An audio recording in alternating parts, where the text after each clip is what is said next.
ഈശോ മിശിഹായ്ക്ക് സ്തുതിയായിരിക്കട്ടെ. ഇന്ന് ഞാൻ നിങ്ങളോട് ഈശോയെക്കുറിച്ച് വളരെ സ്പെഷ്യലായിട്ടൊരു കാര്യമാണ് പറയാൻ പോകുന്നത്.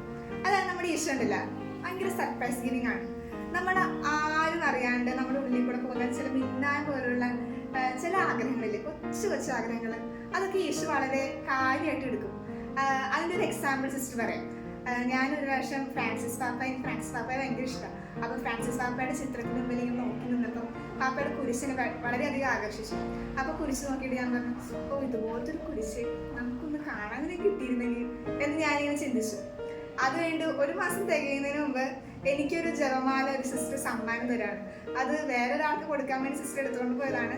പക്ഷേ സിസ്റ്റർ എന്നെ കണ്ടപ്പോൾ എനിക്ക് തരാൻ തോന്നി. ആ ജപമാലയാണ് ഈ ജപമാല. അതിന്റെ കുരിശ് ഫ്രാൻസിസ് പാപ്പയുടെ കഴുത്തി കിടന്ന അതേ കുരിശാണ്. ഇത് കണ്ടപ്പോൾ ഞാൻ പെട്ടെന്ന് ഓർത്ത്, എന്റെ പൊന്നി ഈശോയെ, ഞാനത് ചുമ്മാ ഇങ്ങനെ പറഞ്ഞിട്ടുണ്ടെങ്കിൽ ചിന്തിച്ചതേ ഉള്ളൂ. അത് അപ്പോഴേക്കും നീ കണ്ട് അത് ചെയ്തെന്നല്ലോ എന്ന്. ഇതുപോലെ ഒത്തിരി എക്സ്പീരിയൻസ് എൻ്റെ ലൈഫ് ലോങ് ഇങ്ങനത്തെ എക്സ്പീരിയൻസ് ആണ്. നമ്മളിങ്ങനെ മനസ്സിലിങ്ങനെ വിചാരിക്കുന്ന കാര്യങ്ങൾ നമ്മൾ ഈശോയോട് വേണമെന്ന് പോലും പറയത്തില്ല, പക്ഷെ ഇങ്ങനെ കൊള്ളാലോ എന്നിങ്ങനെ ചിന്തിക്കുമ്പോൾ തന്നെ അത് ഈശോ കയ്യിൽ കൊണ്ടുവന്നവരാണ്. അത്ര സൂപ്പറാണ് നമ്മുടെ ഈശോ.